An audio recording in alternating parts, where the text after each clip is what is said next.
I want to show you a live look inside Rocket Mortgage Fieldhouse right now, just a few hours away here from the Cavs taking on the Orlando Magic in Game 5. Yeah, this is big tonight. They've got to win this one so they could perhaps try to close it out, Game 6 in Orlando. But I've got to tell you, it has been a complete night and day in this series between Games 1 and 2, when the Cavs won fairly easily at home and then just got blown off the court in the third quarter of both games 3 and 4 when they lost by a combined 61 points. Mike Polk Jr., huge Cavalier fan. I really want to get his thoughts on this series. Mike, I hear you have some unorthodox advice for the team before tonight's Game 5. Got to think outside the box, folks, when we're up against the wall like this. Now, the good news is that the Cavs are really not this bad, no matter how much they've tried to convince us otherwise over the last 2 games. In fact, as some of you may recall, the Cavs are actually quite good at basketball. They finished 4th in the East. They had the NBA's 7th best defense and averaged 112 points a game. And those are just a few of the many stats that mathematically confirm the Cavs are technically good at basketball. The numbers check out, folks. Of course, the bad news is that none of that really counts for anything if they can't win when it matters most, which is right now. The Cavs hate the third quarter like my uncle hates last call at the Hooley house. They always lament its arrival.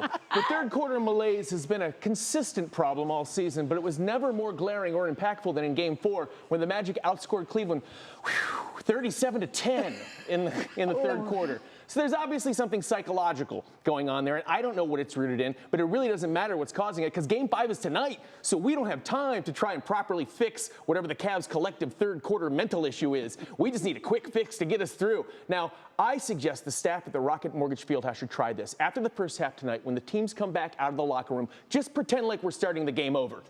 Roll the opening hype video again, line the team up, and reintroduce the starters. Let's hear that Star-Spangled Banner once more. Run it back. I know we already heard it, but if it helps get our emotionally vulnerable team back in that first quarter mindset, what's wrong with hearing our national anthem twice? That's twice the patriotism, folks.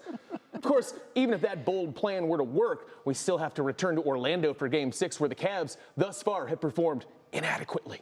So we need another quick fix for Game 6 in Orlando. In this case, my recommendation is to equip them with these virtual reality headsets that are all the rage these days. We then program them and give them to our players to give them the illusion that they are playing in Cleveland in front of their friendly home crowd rather than in a place they don't like in front of strangers. Some of you may be wondering, won't the virtual reality goggles interfere with the team's shooting?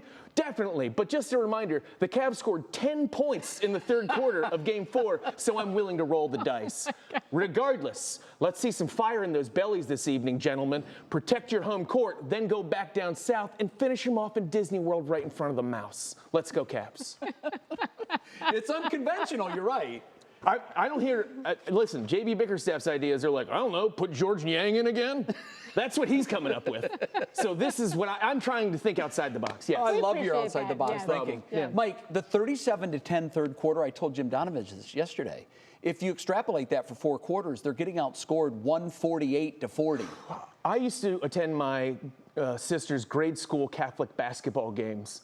And they would score more in a regular quarter there, and they only had 4 girls. And they would score more. So when you only score 10 points as professional basketball players in the NBA, that's in the playoffs. That's rough. I've never seen it. Can only go up, folks. Mike, thanks for making me smile. Yeah. Go Cavs. At a time I'm very nervous. Always.